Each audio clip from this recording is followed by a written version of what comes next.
Welcome back to Psalms today, looking at Psalm 63. We'll look at the whole psalm, although not in total detail here, but this is a great little psalm. David in the wilderness of Judah. And he begins, "O God, you are my God, earnestly I seek you. My soul thirsts for you, my flesh faints for you, as in a dry and weary land where there is no water." You see the strength of what he's saying here really is this: I need you, I seek you, you're everything to me.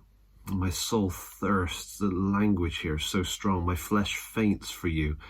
It's equivalent to needing water when in the desert, which is probably quite intense. He's feeling the intensity of his need for God. Now there's a pattern in this psalm that I want to point out. But really the application is this first verse here. It's recognizing the significance of what we need, how easily we can get caught up with, I need money, I need help, I need strength, I need, things that are important. But really what we need is God, right? And this psalm can kind of put words to that. I'm in a tough situation. Lord, I need you.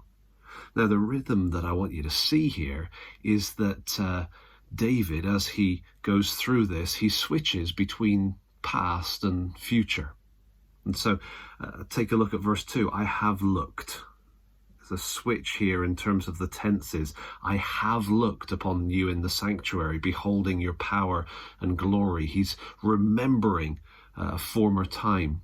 And then in the next section, he's able to look forward again. Just notice the forward tense, will, all the way down. And so I have looked, I remember that, and I will.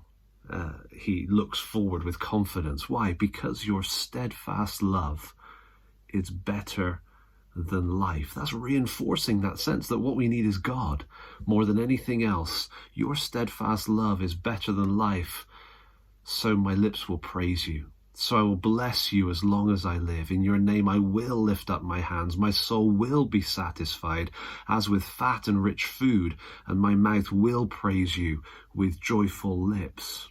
Remember, we had the water language up in the first verse. Now we've got the food language. God is equivalent to or better than the finest of food, the most refreshing of drink. It's God's steadfast love that is better than life itself. And David is recognizing that. And as he goes through, he goes looking back, therefore looking forward. Looking back, therefore looking forward, all in the context of a challenging present situation. This is a good example for us and a great psalm to use if our present situation is troubling. Then let's join David in recognizing that what we need is God. More than anything else, we need him. And because his steadfast love is better than life, we can have confidence. We can look back to see his goodness to us in the past, and we can look forward with confidence no matter what the circumstances are. In verses 6 to 8, he remembers, it's past again, meditating on the watches of the night. You have been my help. Okay, my soul clings to you, and so on. You can read through this second half more closely. I just want us to recognize the past, future elements here as well. But there's a lot of detail that is really beautiful. And then in the final 3 verses, turning to those who seek to destroy my life, just notice the forward tense here, the future, shall, and will be. There's this great future sense of anticipated justice. Why? Because God is good. Because his steadfast love is better than life itself. So what do we need? Whatever our circumstances, whatever the challenges might be, above all else, we need him. We need God. So take a look at Psalm 63.